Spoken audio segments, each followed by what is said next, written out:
Kamu bangun pagi, bersiap kerja, tapi rasanya kosong. Bukan karena dimarahin atasan loh ya. Bukan karena gajinya kecil, tapi karena kamu merasa apa yang kamu lakukan itu tidak bermakna. Nah, kalau kamu pernah merasa seperti itu, sebenarnya kamu gak sendirian.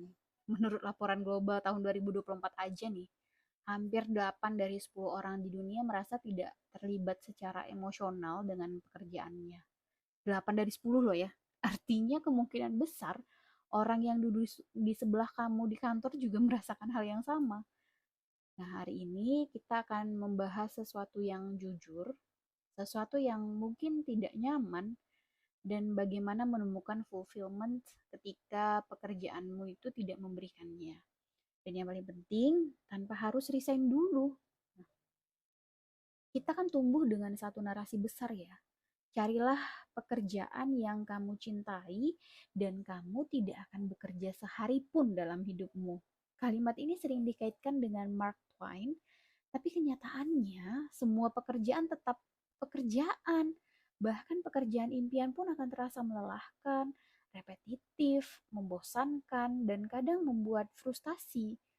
Masalahnya bukan di situ sebenarnya. Masalahnya adalah kita percaya bahwa pekerjaan seharusnya memberi kita makna, identitas, harga diri, bahkan kebahagiaan.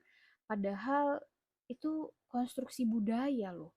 Dalam bukunya Indestructible, Nir Eyal menjelaskan bahwa banyak dari kita merasa tidak puas, bukan karena pekerjaannya buruk, tetapi karena kita menggantungkan terlalu banyak ekspektasi pada pekerjaan.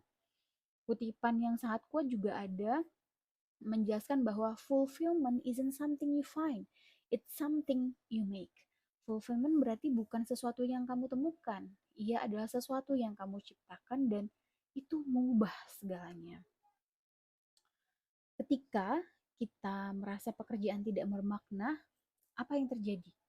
Kita mulai terdistraksi kan, scroll media sosial, cek email berulang-ulang, menunda pekerjaan penting nih. Bukan karena kita malas, tapi karena kita ingin menghindari rasa yang tidak nyaman, seperti rasa bosan, rasa tidak dihargai, rasa harusnya aku bisa jadi sesuatu yang lebih. Nah, Nir Eyal menyebut ini sebagai internal trigger. Rasa tidak nyaman mendorong kita mencari pelarian. Tapi ironisnya apa? Semakin kita terdistraksi, semakin pekerjaan menumpuk, kita pun semakin stres. Semakin kita stres, kita makin merasa tidak kompeten. Dan akhirnya kita berkata nih pada diri sendiri, aku memang tidak cukup baik. Padahal akar masalahnya bukan kompetensi. Akar masalahnya adalah kehilangan makna.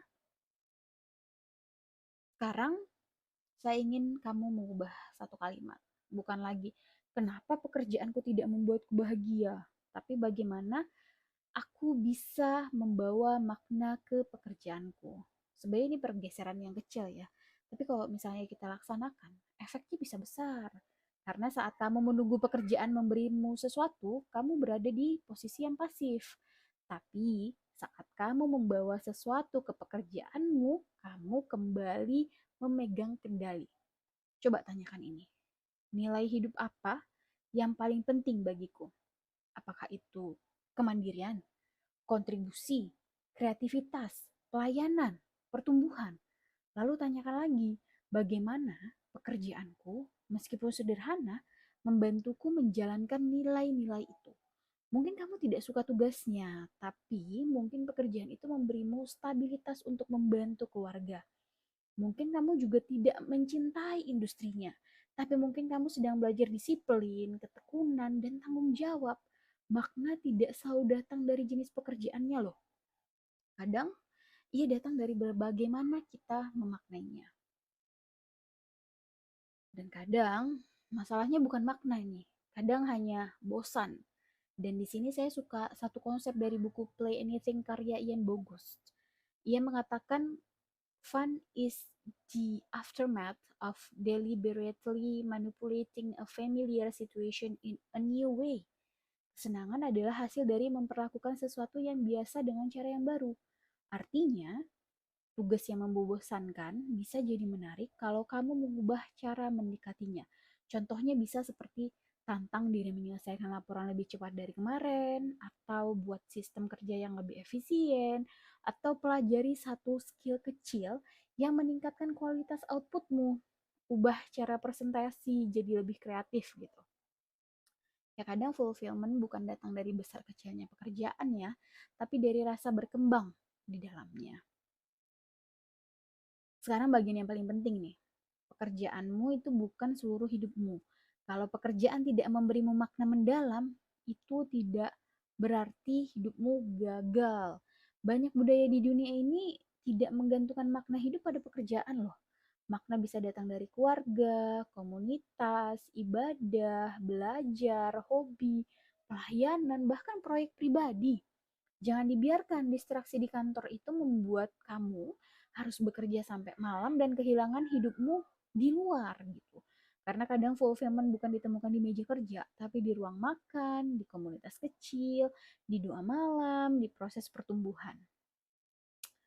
Namun, kalau kamu sudah mencoba mengubah mindset, sudah mencoba membawa makna, sudah mencoba bermain dengan sistem, dan tetap lingkunganmu toksik, nilaimu dilanggar, harga dirimu terkikis, maka ya mungkin memang waktunya pergi.